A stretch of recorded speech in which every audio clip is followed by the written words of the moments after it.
Another Dooley Noted Podcast comes to you from the Coach's Podcast Room at Spurrier's Gridiron Grill in Celebration Point.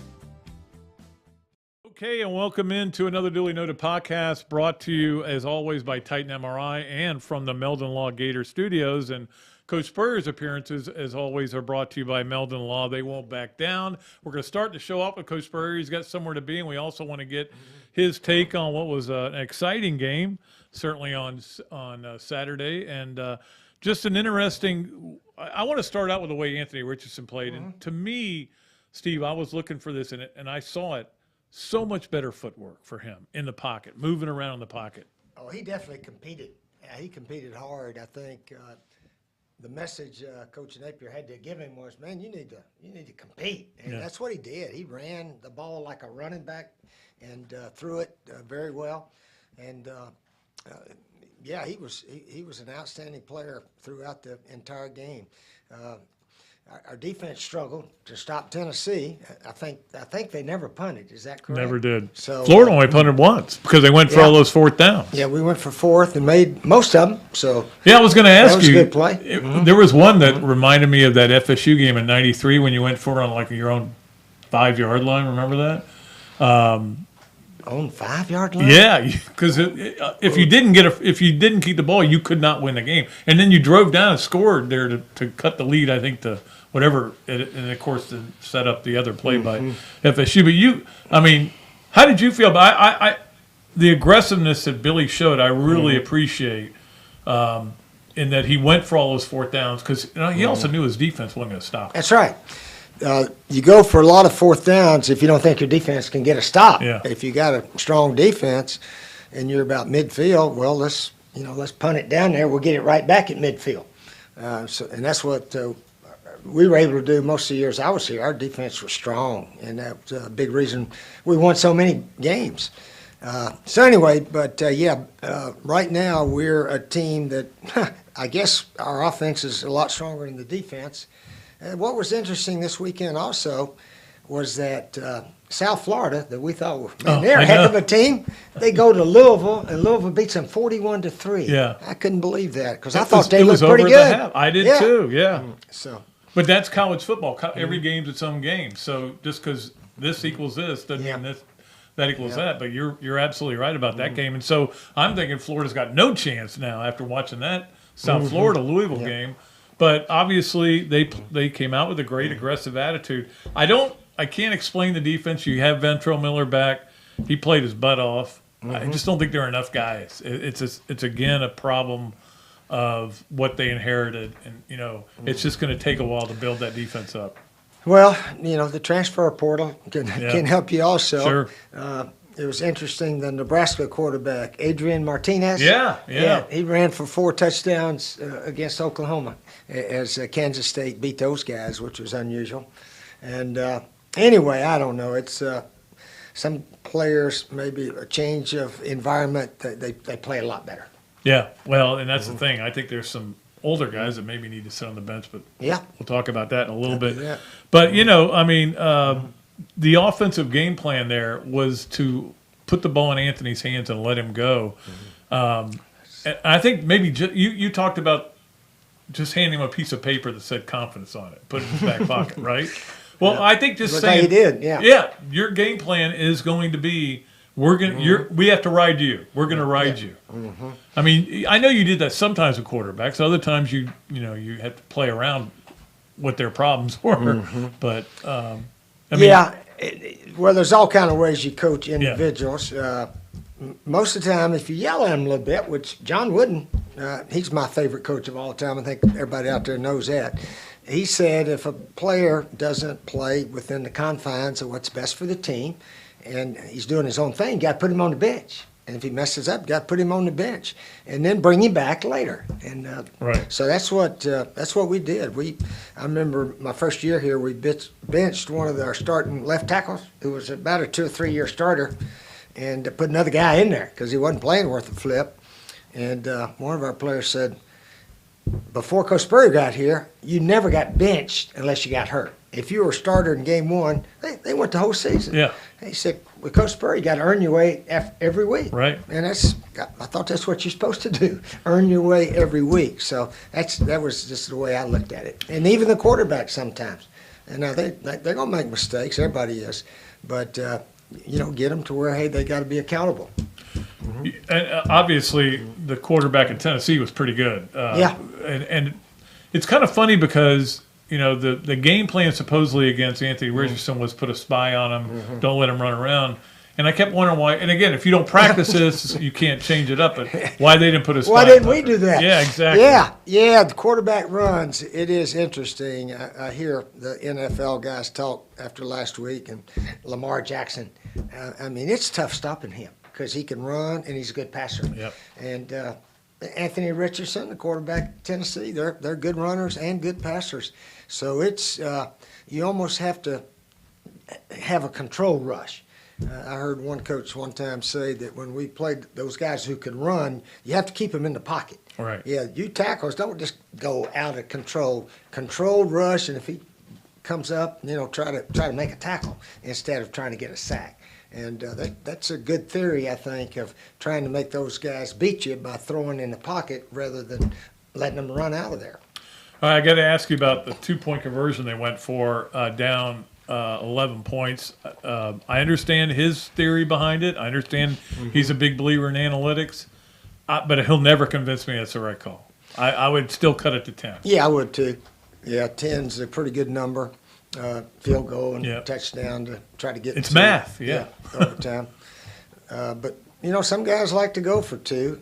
Still going to be 9 down. Is that correct? He'd still be 9 down. So 10, I don't. 10. But that was his plan, was still to be scoring. aggressive. Yeah, be aggressive. Go try to win this game in regulation. I don't agree with that, but it's not everybody. But I do like the way that he coached that game, and especially in that environment. You know what that environment's like. You were talking about wearing the double headsets last week. It's a tough place to win, and for them to, as jazzed up as that crowd was, to be within a Hail Mary of winning that game was pretty amazing. It's funny. I was talking to Jerry, my wife, and I said, "Look at those crazy 101, 102,000 people." And that, I think we were ranked, 22 or something, and they were 20 in the nation, 20, 22. I said, wonder what it was like when we were number 1 and they were number 2 back in '96. I know. Was it about like that then? No, because I had the headset on. I don't hear them. Well, the '96 game, remember, was rain, so threat of rain. Big threat of rain. But I think that took them kind of a little bit down from that. And then you scored the first 35 points of the game. So. Yeah, quieted them down there for quite a while. But that was the hype for that game. Got so much, I had to quit listening to radio. I couldn't. It was just too much. Too much hype, yeah. Because it was not only going to decide the East, but the SEC maybe, and the Heisman. Because it was Danny and Peyton. How did you kind of keep Danny from worrying about that kind of stuff? We didn't really talk about all that stuff. People would say, what'd you tell your team before you played Tennessee? And I said, we tell them it's a conference game. It's a big game. We need to beat these guys if we're going to win the division.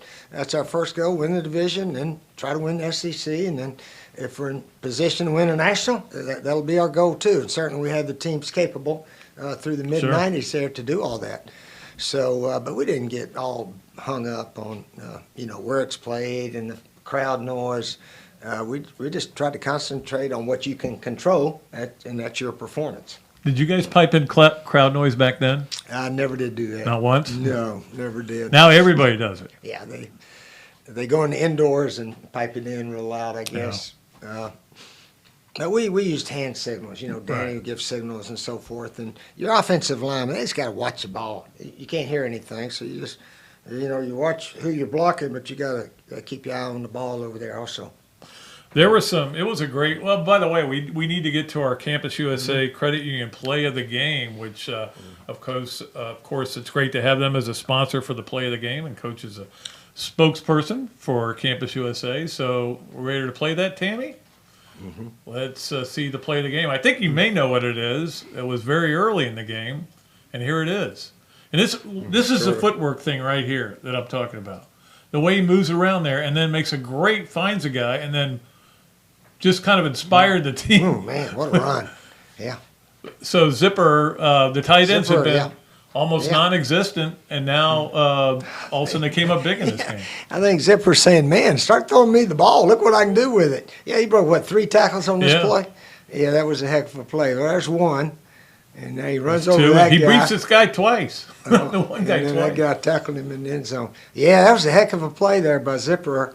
And Shorter had some good plays. Yep. Yep. Actually, my daughter sent me a text that they should put Zipper on defense because he hits harder than anybody else on the team. But there are good players on the defense, but there's just not enough of them. I don't think. Guys doing the right assignment. Those 2 busted assignments gave Hendon Hooker 131 free yards, where I could have thrown the ball. I think it was the same play, wasn't it? Pretty much, it's just a sort of sprint down like the he was field. blocking or No, something. the other one was a tight end It who was a little came different. out. Yeah. This one was they put a guy in motion outside, and then the inside guy is the guy they didn't cover. Yeah. And I think that was a Trey Dean bust, and that's why he got benched during the game. Yeah. Which is a good move.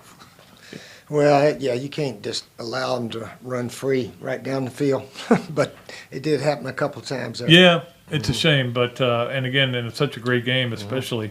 There was a lot of great football, and I'm sure the Big 12 is crowing today because Oklahoma and Texas both lost. So, those are interesting games. Well, I wonder how the Miami guys are feeling right now. University of Miami, supposedly their coach brought back Ray Lewis and Ed Reed and Michael Irvin, all the great Miami players. He's got Charlie Strong down there too, which is Charlie's helping out. Yeah. Oh, okay, but.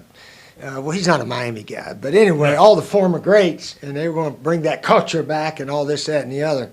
But, man, Middle Tennessee State come down there, 25.5-point underdog. That was amazing.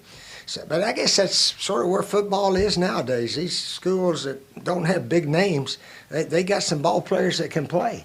And they've got guys that have been around their program usually for a lot longer. Because they're not going off and going to the pros. So – but where is Murfreesboro in relationship to Johnson City? That's in Middle Tennessee, Murfreesboro, below Nashville a little bit there. We're in the northeast corner, Johnson City. I saw where Rick Stockstill was. They asked him He's about, still there? Yeah, about the FSU connection beat Miami, but he said, I got a lot of texts from guys, but I'm a Middle Tennessee guy. He's been there a long time. He's been there since 06 or 07. He was in South Carolina, and I kept him on the staff. Good guy, good recruiter. And then he got the head job at Middle Tennessee State in either 06 or 07.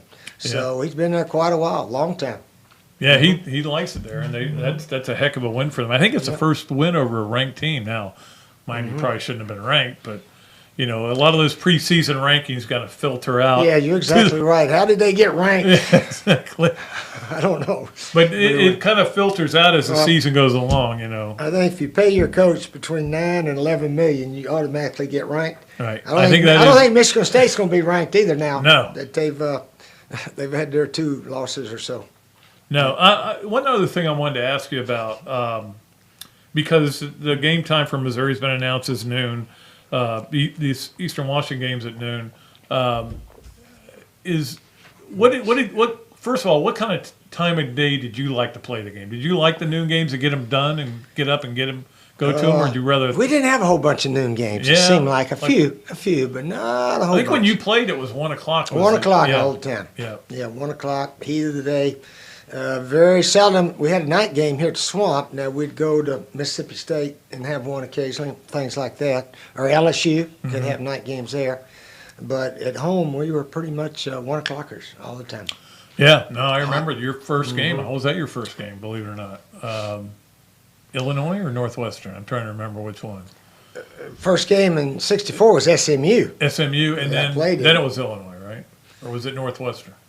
It was a Big Ten team, I know that. My senior year, Northwestern. Northwestern. That's what I'm thinking. Yeah, that's first game. Yeah. But those 1 o'clock games, man, I don't know how hot it was then. It's pretty hot now. But how did you see the other team just kind of wilt? Yeah, a little bit, especially those teams from up north. Yep. Yeah, those Northwestern guys, they. But you know what? And then the next year we went up there for the first game, and it was a hot day in Chicago, or Evanston, I guess Northwestern, yeah. Evanston. Yeah, Yeah. It was hot up there that day, which you can get, September the 1st, 2nd, 3rd, wherever the date was of that. It looked pretty warm at the President's Cup too. I know you didn't get to watch it because you were at a wedding, but it was exciting to watch that. And there was a lot of hard feelings back and forth, and it ended up being a great win for the United States. Yeah, it got close a little bit there. Yeah, it didn't did. Yeah. Very, very close. But they've got really good young players, and the U.S. does too. I mean, none of those guys are going to be off the team next year. They're all coming back, Yeah, golf's a sport. There's so many good players that, whoever has the day of making putts or hitting a little bit better shots, anybody can win. And that's what football's gotten to, Pat. It has. Nobody wins by 2 or 3 touchdowns. No. Seems like it all gets close at the end there. And that's what the TV people love. That's what the fans want to see. And, it's, teams going 11-1, 11-1. That's hard to do. I think a little harder now because I think there is parity in college football more than when we coached here. Because we could clobber some people. Yeah. But it's hard to beat people by 3 or 4 touchdowns, it seems like. Yeah, even Georgia struggled with Kent State, which I didn't. Yeah, well, they were sort of bored right now, Yeah. Georgia. They're waiting to play somebody. Yeah. Yeah, I think they've got Auburn next week, and then it's going to get a lot more interesting for them. But the semis are ranked too, so they really haven't beaten anybody that good, but they're 4-0. Well, they beat Louisville. Yeah, but I didn't think Louisville was good until they clobbered US. Well, LSU hadn't lost but one, have they? Yeah, but I still don't like that. I don't think they're very good. Well, they've beaten a little bit of Louisville and LSU. They're considered Power 5. Yeah, they're Power schools 5 and so forth. Yeah. The only Power 5 team that hasn't won a game this year. Power 5 that has not won a game this year. I looked it up today. Colorado. Yeah, they're they're 0-4. I don't think that coach is going to be long for there. But it is interesting to, as you mentioned, you're watching games, you go, holy cow, this game's – in fact, the Middle Tennessee game, I wasn't going to watch that game. And all of a sudden it's 14-0. And I'm like, oh, I'm going to turn it on and watch it on the second TV. So what kind of crowd did they have for that game? I would put it at about 8,000. 8 or 10. There was nobody there. It was bad, and they had rain, and they had a delay to start it and stuff like that. So that was part of it. All right, anything else you got, Coach? Oh, what do I have on my notes here? A little bit about that. Well, let's give the Jacksonville Jags a little credit. Yeah. They won a road game, and you know how many in a row they had lost prior to this one last week? 18. Yeah. They had lost 18 in a row, and our South Carolina guys won 18 straight home games. That's why that 18 popped out at me. So anyway, what else is the news this week? I guess. Well, the Jaguar story is an amazing story because he's already won as many games as Urban won last year. Two will get you in the all time there, but hopefully this hurricane will stay off or move somewhere or do something. But I don't know if. Have you heard? Right now we're going to play. We're going to get a lot of wait and see. We're going to get a lot of rain on Wednesday and Thursday, or I think by Friday it'll clear out. But again, you never know. I mean, it can just take a right, and all of a sudden, the other thing that happened back in that LSU game, that controversial game when they had to cancel it or postpone it, was that the EMS guys couldn't do the Florida game. And people just, you can't explain that to them. That people were not going to be there for you if somebody passed out in the stands or anything like that. So there could be another situation like that. Who knows? It could be. And Eastern Washington flying in and out may have some difficulty. So can you imagine being in Eastern Washington and reading these stories going, wait a minute, there's a hurricane about the Gainesville? Well, the real trouble is that Tampa Bay area. As we know, they haven't had one come over 100 years since they've had one that looks like this one. It's going to really do some damage. Yeah, I think they had a mandatory evacuation, right? I think it started at 2 o'clock today. So they got to get people out of there. Yeah, so they won't have to. All right, Coach. But hopefully we're heading in the right direction. And, and I really believe that. I believe that this guy knows what he's doing. They're going in the right direction. We knew this team wasn't going to be great, and they could have won either game, Yeah. that they lost? I didn't know they weren't going to be great. I thought they were. Oh, okay. I thought you have to think you're going to be great, and then you're a little disappointed if you're not. But it's only I look we're at it a 2-2. Hey, we're yeah. 2-2. Eastern Washington, Missouri's the next one, right? Eastern Washington, now you Missouri, talk about some tough luck now. Oh my! Their kicker's an All-American kicker. They told me He missed it by a it was a chip shot. Right, it was like an extra point. And then to lose it with the guys trying to put the ball over with one hand. Yeah. The first guy I thought about when that happened was Quez Green. Quez Green used to drive me crazy the way he dropped the ball right at the goal line, and I was always afraid they were going to say that he didn't get over the goal line. Well, he didn't, but it was against Vandy. That one when he dropped it on the one. But yeah, when you're going for that pylon, they tell the guy you got to have it firmly in two hands and try to hit the pylon. Right. You can't just put that one hand out there and it slipped out of his hands and the other team's ball on the 20. I don't know if that was a harder loss or the way Arkansas lost with the ball. I've never seen that where the ball hits the top of the upright. Arkansas completely outplayed Texas A&M. Just completely outplayed them. And then their quarterback's trying to reach over, I think, first and goal to 3 or 4. They were up something 14-7, like that. yeah. And then when the guy tackled him and he handed it off, if your forward progress is stopped, aren't they supposed to blow the whistle, or can he stand there and hug him a while while he handed it off? Yeah. I don't know if I've seen it like that, but that was a strange touchdown that A&M got. Yeah, the football gods were smiling on A&M. That's for sure in that game. Yeah. That was a tough one for Arkansas. Yeah, because not only did they recover the fumble, but he hands it off to the other guy. Yeah, so that was amazing. it was wild. But it was a wild weekend of college football, and we're looking forward to another great weekend about it. And we look forward to having Coach back here next Monday. Week. Yeah. All right. We'll be right back with more. We'll go ahead and give you the starting lineup when we come back on Another Dooley Noted Podcast presented by Titan MRI from the Meldon Law Gator Studios.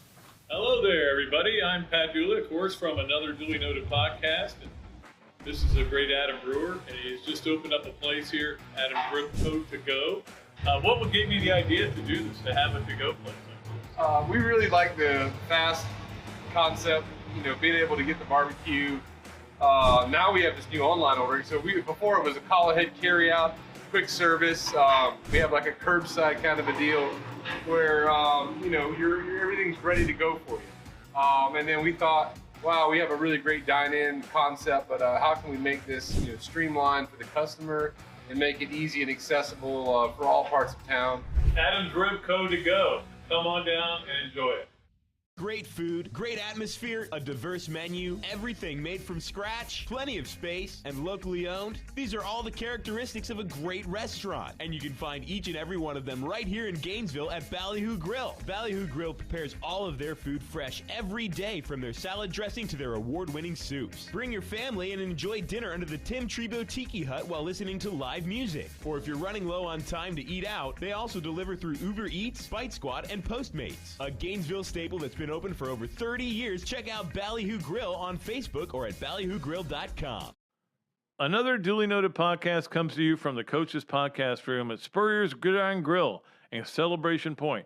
You can watch and listen to us on Facebook and YouTube for every podcast that we do on Mondays and Fridays at 2 o'clock. Listen to the podcast whenever on Apple Podcasts, Spotify, Google Podcasts, Overcast, any of the other 39 platforms where you can find this podcast or your favorite podcast. Remember to like, follow, and subscribe.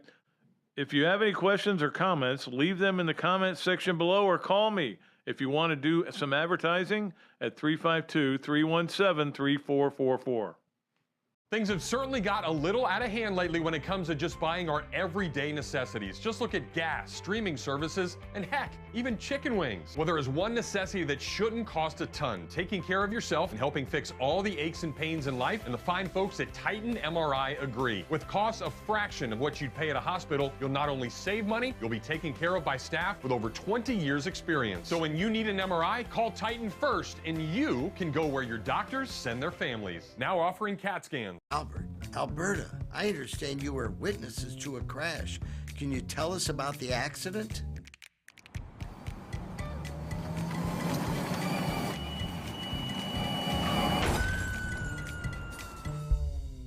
When you're in a crash, it's important to get witness statements immediately after the accident.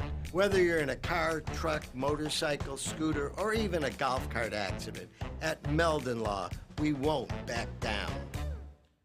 Pat Dooley's Story Time is brought to you by East Lake Pediatrics. Nobody knows how to provide pediatric health care for little gators better than Dr. Mike and the other board-certified pediatricians and the pediatric nurse practitioners of East Lake Pediatrics. They have been providing personalized health care to the children of Pinellas, Pasco, and Hillsborough counties since 2004.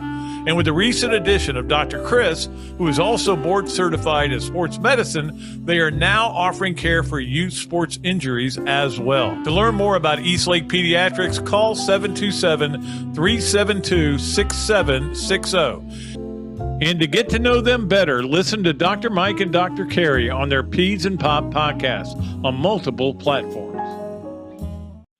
Gator football is back, and the best way to get exclusive insight is a membership in the Gainesville Quarterback Club.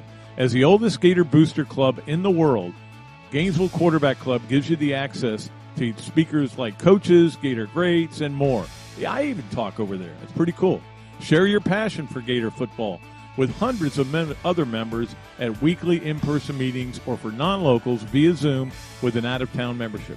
Right now, out-of-town memberships are only $150, and all new out-of-town signups get entered to win 2 Champions Club tickets to homecoming. That's pretty cool. Against Missouri, speaker presentations, home game tailgates, and special events throughout the year. Join the Gainesville Quarterback Club today. Email the club at membership@quarterbackclub.org or call me, Pat Dooley, 352-317-3444, and I'll get you in touch with the right people. Gainesville Quarterback Club. All right, and welcome back to another Dooley Noted Podcast presented by Titan MRI from the Meldon Law Gator Studios. Of course, that segment with Coach Spurrier is always brought to you by Meldon Law. They won't back down, and we appreciate all of our great sponsors. We're going to do things a little differently, but I will say I'm a little bit tired today, and you know why? I woke up at 4:30 in the morning. This is the new nightmare that I have, where you're late for a flight. Now, maybe it's because I was explaining to somebody the other day. Actually, I spoke to a group on Sunday, and I was saying one reason I retired from the Gainesville Sun was because I got tired of traveling. But I had this terrible. So I woke up at 4:30 in the morning. Then I finally went back to sleep at like 6.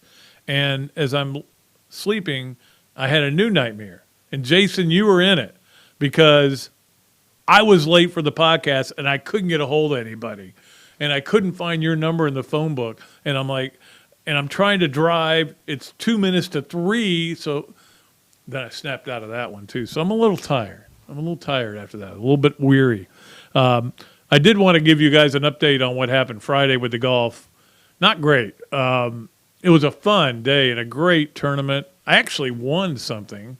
The putting contest was in a drawing, and I won a really cool thing from Brittany's Fine Jewelry, so I got my wife's birthday present out of the way.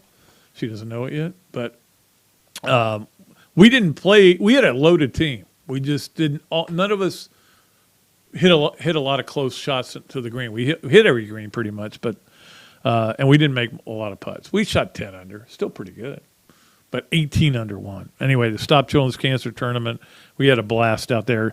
All right, let us get to the Hand Law starting lineup, and of course, the starting lineup, as it is every day that we do this podcast, is presented to you by Hand Law, a Florida law firm which helps clients with government. You can learn more about Hand Law by visiting its website at www.hand.law. The firm is available for consultation in Jacksonville. And I know the ads are working because I've gotten emails from people going, how do I get a hold of them again? Well, there it is right there. So good. That's a good thing. All right, number one, let us talk a little bit about the two-point decision again. And look, I feel this very strongly. Neither Billy Napier nor I am right about this. There's no right answer. I would never have done that. I still wouldn't do it. I still don't like that they did it. If they had gotten a 2-point conversion, I wouldn't have liked it. I understand though why he did it, and I understand analytics. And he said today, they had a press conference today, of course he does every Monday, we made the decision based on evidence. And there is evidence that your chance of winning a game on the road is better if you get a 2-point conversion there. okay, but I still would rather cut it to 10, as Coach Spurrier and I just talked about. But it doesn't make any difference. I learned a lot about this coaching staff on Saturday, and I learned a lot about Anthony Richardson and just what he can be, and we'll see if he continues to be that. But, you know, when you watch a game like that, it's kind of weird because you're watching it and you're expecting one thing and it ends up being totally another thing. Like, we didn't know if Ventrell Miller for sure was going to play. Then he plays. There's a rumor that he has a fracture in his foot and still played. I find it hard to believe when he ran down Hendon Hooker like 50 yards downfield. I find it hard to believe he's got a fracture. But anyway, whatever, it's not the point. He played his tail off. I wouldn't play him this week, but they may feel like they've got to play him because he's all they got. They just don't have enough good defensive players, as I said earlier. But we thought this game would be established by Florida's running backs, right? That they would run the ball and keep the ball away. That wasn't the game plan, but there was also I don't know if it adjusted during the game. Florida's running backs averaged 3.1 yards a carry. So Tennessee obviously was trying to take the running backs out of the game. So what do? You throw the ball more. You run the quarterback more. And now I think they did come in with that game plan. Maybe they knew Tennessee was going to try to do that. They figured they were going to try to do it. And again, Tennessee's defense isn't anything special, as you saw. But the point is, if you don't have a great defense, which Florida does not have, which Tennessee does not have, what you have to do is you have to take one thing away and sell out to that. That's what Tennessee did. I don't know what Florida was trying to take away because they didn't take away anything. No punts. I don't know what the deal is with this defense. They are on a pace right now to become only the second team in the history of Florida football. The history. It's a long history. You guys know it's a long history. A history of Florida football to give up more than 400 yards a game. The only other one was the COVID team 2 years ago. And nobody played defense that year. It's 424. I don't know if I got it written down here. I think it's 424 or something like that, 428 that they've given up. 424. And then 428 was the most they ever gave up. So they're on pace to do that. Now, I will say this. The schedule softens a little bit. We'll talk about that in just a minute. But, look, there are guys just – Billy talked about it today about how in both those long plays, and that was 114 yards, I think it was, of free yardage for Tennessee on those two plays. I could have thrown the ball there. It was one player in each case. Now, I know one of the players was Trey Dean on one of them. I don't know who the other one was. But Trey Dean got benched at one point. They put Kamari Wilson in there. I think they got to do more of that. That's what I was talking about with Coach Spurrier just now. I think if play the young guys, let them have a chance to screw up because these guys are not. Was Jervon Dexter there on Saturday? I don't know what's going on with him. And I saw you tweeted out he's got to do better. I'm like, yeah, you do. It's a month into the season, bro. You better start playing well. By the way, I will say this. And I wrote about this for Gators Wire. When it's a CBS game, they're not allowed to call holding. And that's all I will say about that. And you also are allowed to do this now. You're allowed to do a throat slash because their running back, Hyatt, did it did the chomp and then the throat slash. Apparently you're allowed to do that. Oh, wait, but the next game you may not be allowed to do that. And the game after that, maybe you are. SEC officiating is bad, but you know my rule. You have to play around it. All right, number 2 on Another Dooley Noted Podcast, and, of course, the hand law starting lineup. I lost my place here for a minute. This is a stat that I nobody wants to hear, and it's certainly not Billy Napier's fault, okay? He's had 2 SEC games, but Florida in their last 12 SEC games is 2-10. Did you ever think you would see that in your lifetime? With the guy who was just sitting here – 2-10, that someday Florida would go back to being that bad in SEC games? It is the way it is, and there is a reason. The reason is you keep changing coaches.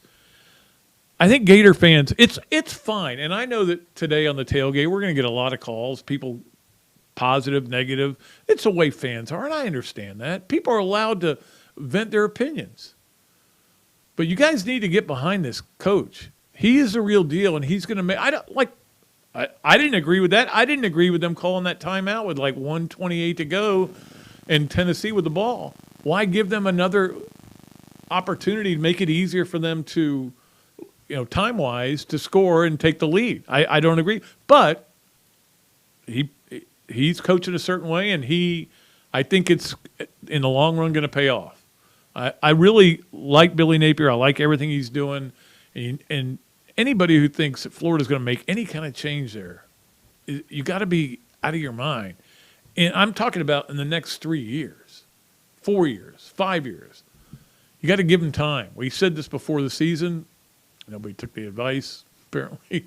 But you got to give this guy time. He's coached 4 games. 2 of them came down to the last couple of possessions. They lost. 2 of them came down to the last couple of possessions. They won. Unbelievable the intensity that Florida fans have been going through with these 4 games. You're right. But it is what it is. All right, let us get to number 3 on the hand loss starting lineup, and that is that another thing you got to look at is who is Florida play? We all said that September was going to be the toughest September for any team in college football. And it has been. It's been very difficult. Very intense games. We didn't think USF would be that difficult, and like Coach said, and then we turn around and see them get – and again, every game's its own game. I always say that. But USF was probably feeling pretty good about itself. I mean, Florida players considered that game a loss. So USF probably considered it a win, and they probably thought, hey, now we got it figured out. Again, you never do figure it out. It's like golf. You never figure out golf. Hit a good shot, might hit a bad one the next one.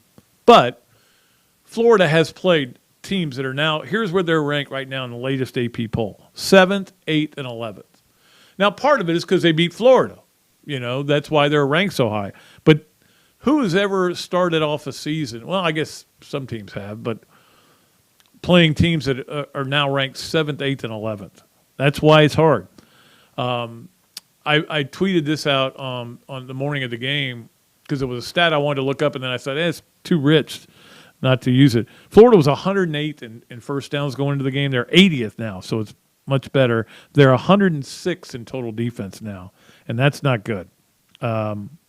Anyway, so we'll talk. We'll have Robbie on in a little bit to do yes, no, where, maybe, but let us get to number 4 on the hand loss starting lineup, and that is another firing today of a Power 5 coach. Not a surprise, Jeff Collins, who I liked when he was here. I mean, we had very limited access to him. I think just at the bowl game, maybe before the season once. It was kind of the way that Nick Saban disciples believe there should be only one voice. And then we texted occasionally back and forth after he got the job. But I knew that the coach that came in there was going to have a hard time because you were changing everything about the program, especially the offense. So I knew it was going to be hard. And when Jeff took that job, I was like, well, it's a good job. It's a great city. But I don't know if anybody can win there ever again. Like Vanderbilt, I don't know how James Franklin did it, but he did it. He had 2 9-win seasons, I think. Maybe they got to 10. I don't know if they got to 10 or not. 9-win seasons. I don't know how he did it, but I don't know if anybody's ever going to do it again. It's just the way it is. But Collins does get $11.3 million buyout. Why do the players want to get paid? You know why. This is part of it. But it just continues to happen. With Power 5 coaches are not – they're very rarely on solid ground for very long. We saw it with Dan Mullen last year. Colorado, I think, will be the next one. We mentioned it earlier. They haven't won a game yet. They're the only Power 5 team in the country not to have won a game. Boise just fired their offensive coordinator, and then the quarterback said, I'm in the transfer portal right away, which is another thing you have to deal with, but it is what it is. And I would bet it's going to be interesting to see what happens because everybody's talking about who Nebraska's going to hire, who Arizona State's going to hire, which I think is and Brian Harsin was this close to getting fired on Saturday, I believe. If they had lost that game to Missouri at home, I think he's done. I think that's the last straw, and they make a move on him. Maybe they don't announce it right away, but I think they make a move on him. But he somehow won the game. That was the luckiest coaching job of all time. All right, and finally, number 5, I mentioned the President's Cup. I was riveted by it. In fact, I went to give a speech over at Adams Rib. My friend Chris Connor had me over there for his group, and it was really fun. It was a great meal, as always. But so I had to go. It was a 5 o'clock speech, so I taped it. I taped the last part of it. So I came back. I knew the U.S. had won, and but I came back and watched it. Still, I was so riveting. But again, I love golf. If you don't love golf, I mean, there's not that many of you that love college football. You like college football. You love the Gators. I adore college football. I am obsessed with it. But when I've got a choice of college football or golf, I watch a little golf, not much, on Saturday. Sunday, though, we got one game. One game. Saints-Panthers, the only interest I had there was to root against Jameis Winston. That's it. That was the list. But that was it. So I watched the golf, and I was totally all in on it from the start to the very finish. It was a lot of fun. The difference is we made putts. Ryder Cup, we have a track record. They make bombs from all over the place. The one that Scheffler made was unbelievable. I mean, I know it didn't work out for him, but Billy Horschel now is a President's Cup champion. He didn't play great. That one putt, he had a 5-foot putt and spun it out like 8 feet away or 9 feet away and missed that coming back and lost that hole when he had a chance to win it. He didn't play great, but he's a happy man right now. He sending up pictures of him with the cup. I think he did get a half point somewhere along the line. But obviously, Jordan Spieth. I love Jordan Spieth. He's my favorite non-Gator golfer, I think, now. To see him play like that was fun. All right, so that's going to do it for our Hand Law starting lineup, and we appreciate Chris Hand and the great people over at Hand Law. By the way, Friday, Matt Baker from the Tampa Bay Times is going to join us. We'll talk a little bit about FSU and Miami, and obviously about Florida as well. And next week, Danny Werfel is going to join us, so that's going to be a lot of fun. Right now, though, we have to take a break.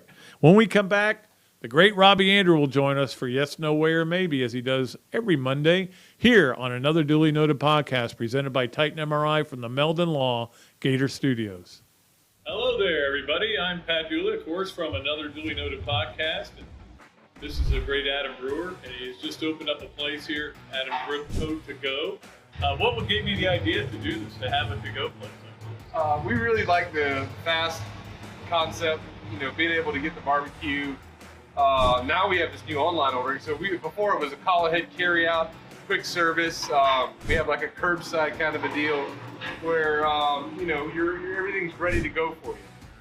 And then we thought, wow, we have a really great dine-in concept, but how can we make this streamlined for the customer and make it easy and accessible for all parts of town? Adam's Rib Co. To Go. Come on down and enjoy it. Great food, great atmosphere, a diverse menu, everything made from scratch, plenty of space, and locally owned. These are all the characteristics of a great restaurant, and you can find each and every one of them right here in Gainesville at Ballyhoo Grill. Ballyhoo Grill prepares all of their food fresh every day, from their salad dressing to their award-winning soups. Bring your family and enjoy dinner under the Tim Trebo Tiki Hut while listening to live music. Or if you're running low on time to eat out, they also deliver through Uber Eats, Bite Squad, and Postmates. A Gainesville staple that's been open for over 30 years. Check out Ballyhoo Grill on Facebook or at ballyhoogrill.com.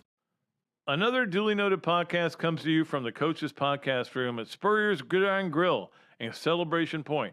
You can watch and listen to us on Facebook and YouTube for every podcast that we do on Mondays and Fridays at 2 o'clock. Listen to the podcast whenever on Apple Podcasts, Spotify, Google Podcasts, Overcast, any of the other 39 platforms where you can find this podcast or your favorite podcast. Remember to like, follow, and subscribe. If you have any questions or comments, leave them in the comments section below or call me if you want to do some advertising at 352-317-3444. Things have certainly got a little out of hand lately when it comes to just buying our everyday necessities. Just look at gas, streaming services, and heck, even chicken wings. Well, there is one necessity that shouldn't cost a ton: taking care of yourself and helping fix all the aches and pains in life. And the fine folks at Titan MRI agree. With costs a fraction of what you'd pay at a hospital, you'll not only save money, you'll be taken care of by staff with over 20 years experience. So when you need an MRI, call Titan first, and you can go where your doctors send their families. Now offering CAT scans. Albert, Alberta, I understand you were witnesses to a crash. Can you tell us about the accident?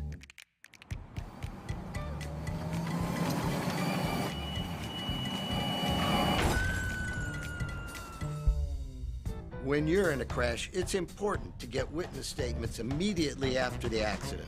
Whether you're in a car, truck, motorcycle, scooter, or even a golf cart accident, at Meldon Law, we won't back down. Pat Dooley's Story Time is brought to you by Eastlake Pediatrics. Nobody knows how to provide pediatric health care for little gators better than Dr. Mike and the other board-certified pediatricians and the pediatric nurse practitioners of Eastlake Pediatrics. They have been providing personalized health care to the children of Pinellas, Pasco, and Hillsborough counties since 2004. And with the recent addition of Dr. Chris, who is also board certified in sports medicine, they are now offering care for youth sports injuries as well. To learn more about Eastlake Pediatrics, call 727-372-6760. And to get to know them better, listen to Dr. Mike and Dr. Carey on their Peds and Pop podcast on multiple platforms. Gator football is back, and the best way to get exclusive insight is a membership in the Gainesville Quarterback Club. As the oldest Gator booster club in the world, Gainesville Quarterback Club gives you the access to speakers like coaches, Gator greats, and more. Yeah, I even talk over there. It's pretty cool. Share your passion for Gator football with hundreds of other members at weekly in-person meetings or for non-locals via Zoom with an out-of-town membership. Right now, out-of-town memberships are only $150, and all new out-of-town signups get entered to win 2 Champions Club tickets to a homecoming. That's pretty cool. Against Missouri, speaker presentations, home game tailgates, and special events throughout the year. Join the Gainesville Quarterback Club today. Email the club at membership@quarterbackclub.org or call me, Pat Dooley, 352-317-3444, and I'll get you in touch with the right people. Gainesville Quarterback Club. All right, welcome back to another Dooley Noted Podcast presented by Titan MRI from the Meldon Law Gator Studios. On our Big Mills Cheesesteak Zoom line, we bring in Robbie Andrew for his Monday Yes, No Way, or Maybe, which is becoming a regular thing. I don't know if you're happy about that, Robbie, or annoyed by it. No, I'm cool with it, Pat. Especially in the middle of football. Especially in the middle of football season. A lot to talk about, and of course, Robbie's appearances are brought to you by Hesser and Kipke. And I want to ask you this question. This is above Yes, No Way, or Maybe, or different from Yes, No Way, or Maybe. But no matter, Billy Napier had a press conference today, addressed the 2-point conversion again. He explains it. A lot of people have explained it to me why it happened. I'll never, as long as I live, agree with the decision. It probably didn't affect the game, but I'm going to always believe that you always kick it there. Pat, my whole thing is, I mean, he's going on analytics, I guess. I don't know which ones they are. But if he kicks the extra points, they could have tied with a field goal at the end of the game. Exactly. Am I right? It would have, So you don't chase points that early in the game. Yeah.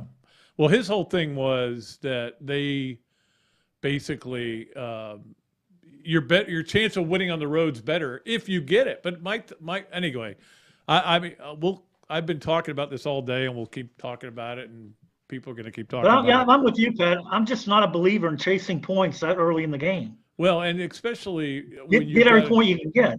Yeah, you got a chance to tie the game. And you might have played the whole possession, the last possession, even though you only had 16 seconds, a little differently. You know, I mean, they did complete. If he'd hit that pass to Shorter, you would have had a reasonable field goal attempt. So anyway, it would have been close to field goal range. Yeah. But then you go to overtime. And defense can't stop anybody anyway. So what difference does it make? Doesn't matter. All right. as always, Yes, No, or Way, or Maybe. Yes, No Way, or Maybe is brought to you by Big Mill's Cheesesteak. Street dining done right. If you want to go there and mention the Dooley Noted Podcast, Another Dooley Noted Podcast, you get free fries with your order. Let's start out with number one, Robbie, and that is that Anthony Richardson that we saw on Saturday is going to be the Anthony Richardson we see the rest of the season. Maybe. Pat, I would like to say yes, and I think he has a potential to do that, but he also has the potential to play like he did in those other two games because we've seen that. So until he does back-to-back games like this one, we're not going to know. But if they let him, give him the ball and tell him to go play like they did this time, he repeats that, then I would think, that's the guy that they've got at quarterback now. But until he does it back-to-back, it's a maybe.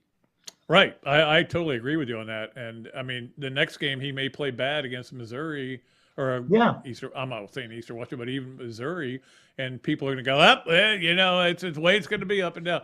So everybody that, is kind of singing his praises. I will say this, again, he finds a way to say something that disturbs me after every game, this time saying, well, one of my coaches said I needed to prepare better and that if I prepared better, it would help me. And I'm like, why didn't anybody tell you that before the Kentucky game? I mean, you would think that'd be an automatic, right? But again, Pat, he had another critical turnover. The fumble really, that could have cost him the game, actually. So. But the fumble was, guys punch out balls. Tebow fumble, Werfel fumble. It happens, So, it is what it is. All right. It wasn't like a dumb decision on his part. Number two on Yes, No Way, or Maybe, brought to you by Big Mill's Cheesesteaks. Colorado is the only Power 5 team to not win a game this year. They will go the entire season without winning a game. I'm going to say yes on that, Pat. I don't know what's happened to them, but they're just going down the tubes completely. The program's a wreck. They can't play. They don't even compete anymore, it seems like. So, I don't think they're going to win another game. Mel Tucker got the Michigan State job because of what he did at Colorado. And I don't know. I know. At the time, but look what he left behind in Colorado, which makes you wonder. And then look at some of the blowout losses he's had at Michigan State. Yeah. Are they regretting that giant contract already or no? 10-year deal. I'm going to say maybe on that. Yeah, exactly. I definitely think it could happen. In fact, I think the odds again, this is one of the FPIs or whatever, was 36% chance of going 0-12. That's never good to have on your list. No, that's not good at all. All right, finally on Yes, No Way, or Maybe with Robbie Andrew, and of course Robbie presented by Hesser and Kipke. Rolling Stone came out with its top 100 TV shows of all time. Were they correct in listing The Sopranos at number one? Maybe. I'd say maybe on that, Pat. Definitely entertaining. But there's so many other good shows, too, you could put there. And, Seinfeld should be there. Seinfeld was number 5. I would have that should be higher. I would have it 1, personally. But I'd probably put Sopranos, I would, too. Number 2 was The Simpsons, which I have no problem with that at all. No, I don't either. I get that one. So Breaking Bad was number 3. So I agree with that one, too. Yeah. You know what else was up? Seinfeld's not high enough at 5. Number 5 was Mad Men. I've never watched one episode, but I got to binge watch it because I listened to John Hamm do an interview with Howard Stern. I was like, I love John Hamm. Why have I never watched that show? So that's my new binge watch is going to be Mad Men. I think we're going to do that too, Pat, maybe. We haven't watched it either, so something to binge. All right, Robbie, hope you enjoyed a great weekend. How'd you like the golf? I didn't really watch much of it, Pat. I was watching the NFL. I watched. Well, we didn't have an NFL game Sunday. We had the Saints and the Panthers or whatever it was. Yeah, that's true. I watched a lot of golf. I will tell you that. I taped it so I could watch the end of it again. Oh, that's good. A lot of champagne flowing. I'm a golf nut. You wouldn't be able to tell it by my swing, but I am a golf nut. All right, Robbie. Pat. Great talking to you again, and we will talk to you again next Monday on our Big Mill Zoom line, and we'll see you later. That is. I'll see you soon. See you, Pat. All right, that is Yes, No Way, or Maybe, brought to you by Big Mill's Cheesesteak, and of course, Robbie, brought to you by Hesser and Kipke. All right, so welcome back. We got a lot of things to get to in a short amount of time here. Appreciate Robbie and appreciate Coach. Mondays have become pretty standard, which is a lot of fun during football season. Let us get to the Adams Ribco to Go Gator of the weekend. I saw Adam yesterday over at the event that I spoke at, and we had a great talk about Gator of the weekend. What a great food, and I was able to take some home to Karen too. She was really thrilled about that, believe me. I had a rib and some pork, and there was also some chicken that Karen had. It was just delicious. Now you guys are hungry, and you should be. Adams Ribco to Go over there, especially on 43rd Street is where I usually get my takeout. Our Adams Ribco to Go Gator of the weekend is Anthony Richardson. Not only because of the way he played. I mean, this guy's put up some incredible numbers. And I know he had the fumble, and that certainly didn't help. Might have cost him the game. But, I mean, look, people punch out balls. It happens in college football. The first time I saw it, I go, why? He just dropped it. And then I realized, no, somebody got in there and punched it out. And he was about to get clobbered, too. I don't know why he ran that way. The play was designed to go outside. Maybe the idea that was the way it was scripted. Looked like you're going to run that sweep to the outside that would have been so effective and then cut it up, and it just wasn't there.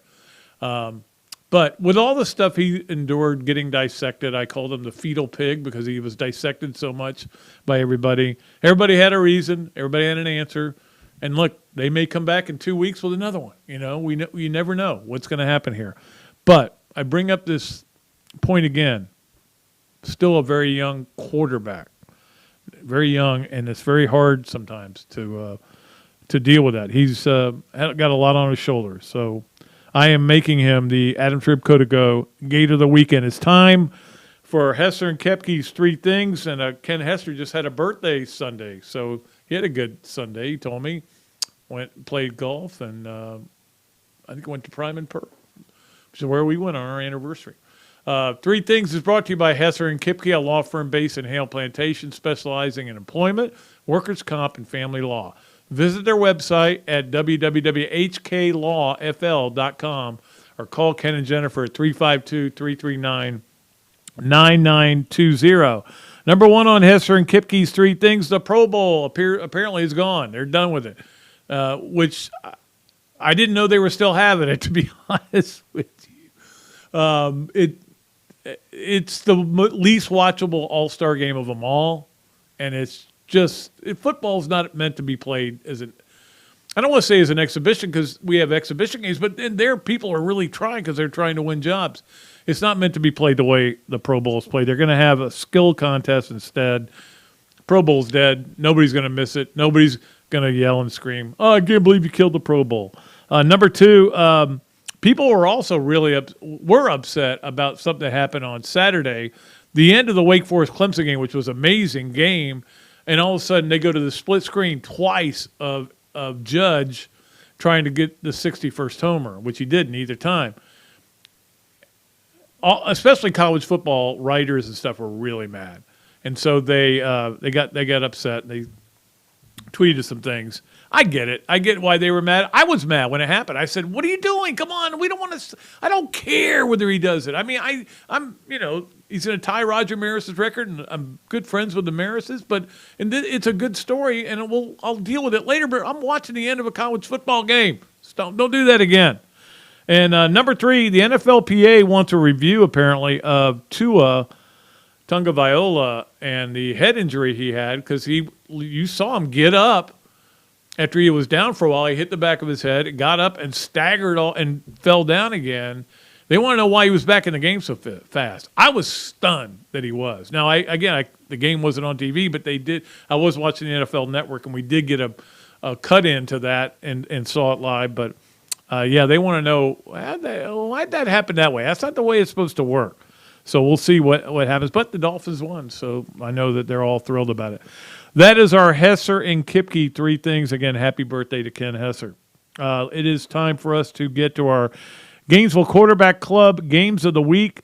By the way, Chris Doring is our speaker tomorrow night. I'm assuming he will be speaking. I'm assuming there'll be a meeting. I think there will be. With this hurricane coming, I think it'll be fine. But Wednesday and Thursday, very iffy for a lot of people. We'll see what happens. All right, Thursday, here's the game you have. Utah at BYU, 8 o'clock. Okay, I want to watch that. I'm sorry, Utah State at BYU. If it was Utah at BYU, I'd watch it for sure. We'll watch that. But the great game is Miami at Kansas City, 8:15. Again, it's only on Prime Video if you get that. And then, by the way, volleyball on Wednesday takes on Tennessee at Tennessee. So right back to Rocky Top for Florida. Florida lost yesterday. They lost in the fifth set. So that was a surprising loss to South Carolina. But that game is on ESPN2. So that is our Gainesville Quarterback Club Games of the Week. Let us get to our Leonardo's Quick Picks. I know I'm running through these a little fast, but we're already over. We kind of got – it's my fault. I screwed it up, okay? Let's just say it. Say what it is. Leonardo's Quick Picks will be that Miami at Cincinnati game. Bengals are given 2. I'll post it online. It is a Thursday game. If you saw Ken Dorsey's fit, why is that relevant? Oh, because they were playing Miami. Go Google it if you haven't seen it. Yeah, it's hilarious. Today he said I'm not that much of a psychopath, but maybe he is. He's got issues. All right. And finally, and I played with Kyle Cohen from Leonardo's the other day. We had a great time. Great time seeing him and everything. Finally, we have the Pat Dooley story time. And again, I'm going to have to tell it very quickly. It's brought to you by Eastlake Pediatrics. But I was going to tell a longer story, but I'm going to tell a shorter story because we're running a little time. I'll save the long story for Friday. But the year that Danny Werfel won the Heisman and the year that Tim Tebow won the Heisman, we had and everybody had done this for a long time, where you basically contact there's 900 and something Heisman voters, and I'm one of them still. But we would contact about 100 of them, and from different sections, and get a feel, almost like exit polling or projecting a winner. And both times we projected it correctly that Florida player would win it. But then ESPN got mad because they didn't like that everybody knew who was going to win all the time. Now, sometimes you already know who's going to win. Sometimes this polling that we did kind of revealed maybe a winner that we weren't sure if they were going to win. So this is my story that I believe is true. I think ESPN got mad. They told the Heisman people, you've got to stop this. So following year, I published on Tuesday in the back nine who I voted for the Heisman, 1, 2, and 3. And then about a few weeks later, I got a letter from the Heisman people saying, you can't do this. Don't ever do. If you do it again, you're out. And you got to promise us you won't do it again. So I had to write a written apology to the Heisman Trust about revealing my Heisman vote. I have never revealed it since. They did win that, ESPN. That's a win for you, I guess, over me, but you win most things over me. I'll tell a really good Heisman Danny Werfel story on Friday, okay? And we appreciate Eastlake for being sponsored. We also appreciate Tammy for doing such a bang-up job today. And, of course, Jason, who was in my dream last night, and I think he's worried about that. But if you didn't see that part of the show, please